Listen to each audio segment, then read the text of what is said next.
Lorsque Jésus répond à Marie et à Joseph, on a l'impression qu'il les corrige. Comment se fait-il que vous m'ayez cherché? Ne saviez-vous pas que c'est chez mon Père que je dois être? Alors, non seulement Jésus ne les prévient pas, mais quand Marie et Joseph arrivent enfin à le retrouver, on a l'impression que Jésus les corrige. Mais ne saviez-vous pas? C'est chez mon Père que je dois être. Vous devriez savoir cela. Très étonnant. Cette apparence de correction, qu'est-ce qu'elle veut dire? Quelque chose d'un peu semblable aux noces de Cana, où on a l'impression que Jésus met une espèce de distance avec Marie et avec sa demande. Lorsque Marie dit « ils n'ont plus de vin », Jésus répond « Femme, que me veux-tu? Mon heure n'est pas encore arrivée. » Alors, que signifient ces apparentes mises à distance, ces apparentes corrections? En réalité, il y a derrière ces paroles de Jésus une révélation prophétique de la passion elle-même.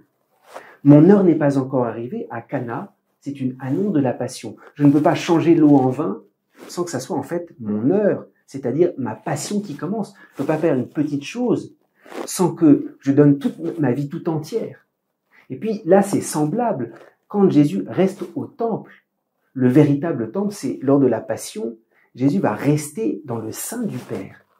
Et c'est tellement important, Jésus parle à Marie, mais nous parle aussi par mode de révélation prophétique. Dans ses paroles, comme un adulte qui parle à un enfant, il y a toujours plus que ce que l'enfant lui-même peut comprendre.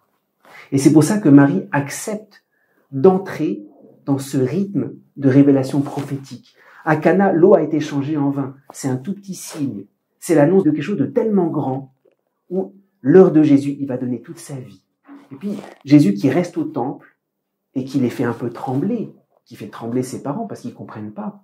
C'est l'annonce de quelque chose de beaucoup plus grand où Jésus va rester dans le sein du Père et tout le monde va trembler autour.